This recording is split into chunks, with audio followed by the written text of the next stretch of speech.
મારું નામ ડૉક્ટર વિનીત સિંહ પરીખ છે. હું MBBS તરીકે અમદાવાદના નિર્ણયનગર વિસ્તારમાં ફેમિલી ફિઝિશિયન તરીકે પ્રેક્ટિસ કરું છું. કોલેજમાં ભણતા હતા ત્યારે રક્તદાન કેમ્પ થતા હતા અને એમાં શોખથી કોઈ બીજા વિચાર વગર બધા મિત્રોની સાથે રક્તદાન કરતા હતા. પરંતુ જેમ જેમ MBBSના અભ્યાસમાં આગળ ભણતા ગયા તેમ તેમ ખ્યાલ આવ્યો કે દુનિયામાં ક્યાંય લોહી એટલે કે રક્ત ફેક્ટરીમાં બનતું નથી. અને અમે ભણતા ભણતા એવા પણ પેશન્ટ્સ જોયા કે એક્સિડન્ટનો કેસ હોય, બ્લડ કેન્સરનો કેસ હોય, થેલેસેમિયાના કેસ હોય, ગાયનેકોલોજીના કેસ હોય અને ઓપરેશનના કેસ હોય. આ બધા કેસમાં અવારનવાર બહુ મોટી માત્રામાં બ્લડની જરૂર પડતી અને ત્યારે પેશન્ટના સગામાંથી તો બહુ ઓછા લોકો આપી શકે. ત્યારે અમારા જેવા કે જે વોલન્ટરી રક્તદાન કરે, કોઈ પણ જાતના પેશન્ટની ડિમાન્ડ વગર રક્તદાન કરીએ અને વોલન્ટરી બ્લડ ડોનેશન કહેવાય, મરજિયાત રક્તદાન, અને અમારા જેવા લોકોનું ભેગું થયેલું લોહી એ લોકોને કામ લાગે, આવા વિચારથી અમે રક્તદાનને નિયમિતપણે શરૂ કર્યું.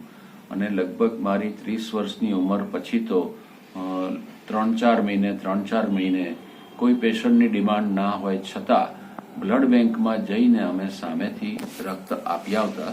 એ વખતે એવો કોઈ ઈરાદો નહોતો કે આપણે કોઈ રેકોર્ડ કરવો છે, પણ એમ કરતાં કરતાં મારી અત્યારની ઉંમરે આજની તારીખ સુધીમાં મેં કુલ 109 વાર રક્તદાન કરેલું છે. અને મારો બધાને સંદેશ એ છે કે તમે પણ એવું ના વિચારો કે આપણા કોઈ સગામાં કોઈને જરૂર હશે, દાખલ હશે તો રક્ત આપી આવીશું.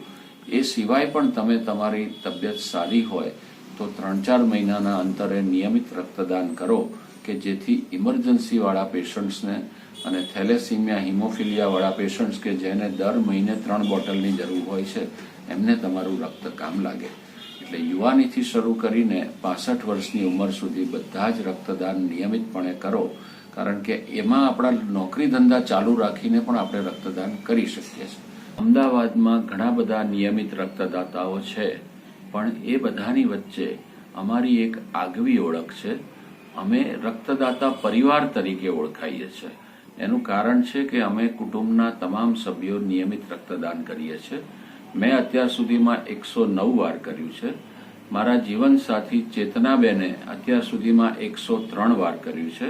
અમારા સંસ્કારોથી પ્રેરાઈને મારા સુપુત્ર ડૉક્ટર હોશિલ, એમણે 28 વર્ષની હાલની ઉંમર સુધીમાં 40 વાર રક્તદાન કર્યું છે.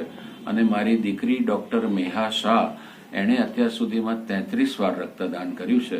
અમારા કુટુંબનો કુલ સરવાળો 285 રક્તદાનનો છે અને અમે આશા રાખીએ છીએ કે આ આંકડો 400થી પણ ઉપર જાય.